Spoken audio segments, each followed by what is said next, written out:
friends, I'm so glad you came back today. I'm Christine with a K, and this is Conversations Adult Children Need to Have with Their Parents. And today's topic is going to be power of attorney. Last time we talked about wills. Now today is power of attorney. My disclaimer for this video: I am not a lawyer or an expert in any way of power of attorney. I can only speak to my experience as being one and what I've read about it. And all my legal source and my source for all of the legalese today comes from the American Bar Association. So a power of attorney is accepted in all states, but the rules and requirements differ from state to state. A power of attorney gives one or more persons the power to act on your behalf as your agent.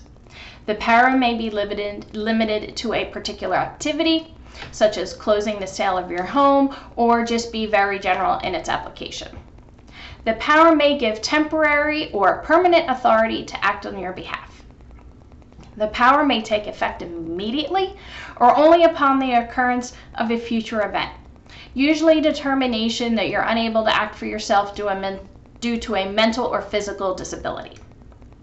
The person named in a power of attorney to act on your behalf is commonly referred to as your agent or attorney. In fact, in my experience, I was just referred to as the POA. They would just say, "Are you the POA?" And I would say yes, and they were like, "Okay." With a valid power of attorney, your agent can take any action permitted in the document.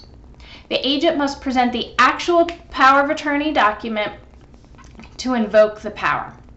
So for example, if another person is acting on your behalf to sell your car, the Motor Vehicles Department is generally going to require that the power of attorney document be presented before your agent's authority to sign the title will be honored. So before your agent can sign your title away, the Department of Motor Vehicles is going to want to see the power of attorney document that lists your agent in order to act on your behalf. My mom's power of attorney is like 10 pages long, and I needed to show all 10 pages whenever I invoked it. So always make sure you have the complete document, not just like maybe the front page that has your name on it. Make sure you have the entire document when you're going to use it. And the example about selling a car, that process is extremely accurate. A few months ago, my dad sold my mom's car, and he needed to present a copy of the POA that listed him as one of the agents in order to make the transfer of the title. So in my mom's POA, my dad is listed and then me. So either one of us could act on her behalf. And as if you're named a power of attorney, please, please, please, please, please make sure that you have copies of the documents so that you can present them to various institutions such as banks if it comes time and you need to close out your loved one's accounts. There are multiple reasons why someone appoints a power of attorney.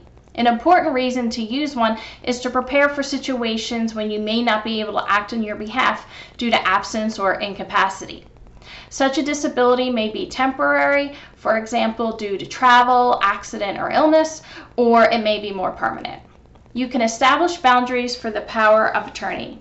In the document, you can specify when it can take effect. Please consult with a local attorney to learn the specifics of what is allowed in your state.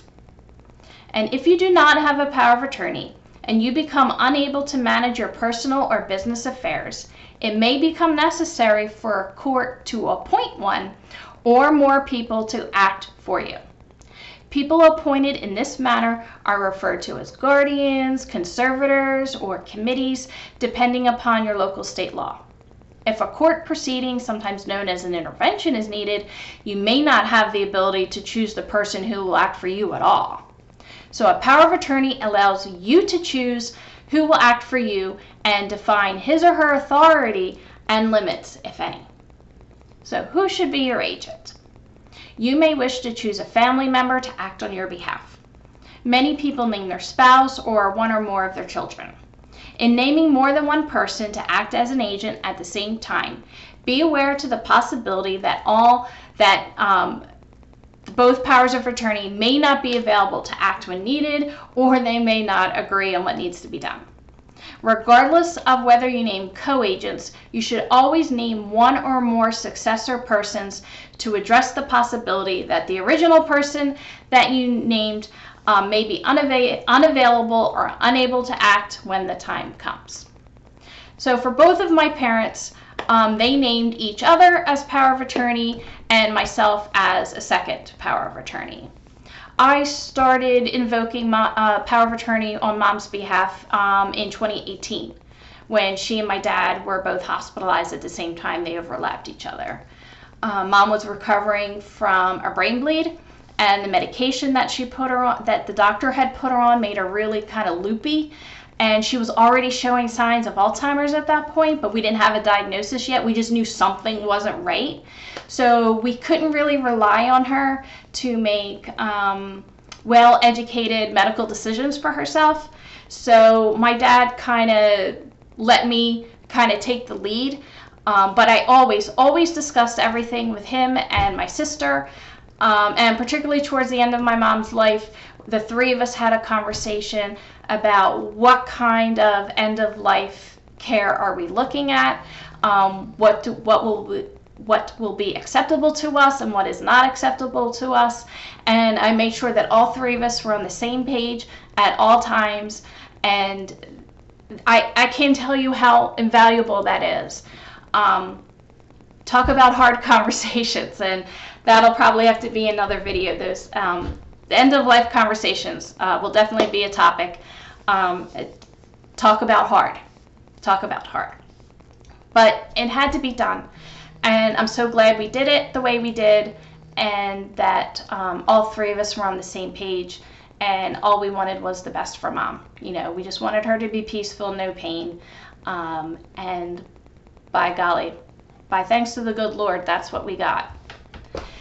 So, there are no special qualifications in order to be a power of attorney. Really, the only two things that most states will look for is that the person can't be a minor, which means under the age of 18, and they can't be incapacitated in some way. They need to be able to make a good, sound decisions on your behalf or on your loved one's behalf. The best choice of someone to be your power of attorney is somebody that you trust. Integrity, not financial knowledge or wisdom, is often, it's not necessarily the most important trait of a good potential power of attorney. So, I hope this helps you understand a little bit more of what a power of attorney is and the importance of having one named. Again, please consult an attorney in your state who can help you set one up under the appropriate laws of your state. Spring has sprung. The sun is shining. It's the season of new beginning. Anything is possible. I hope you continue to be well. Till next time, ta-ta for now. TTFN.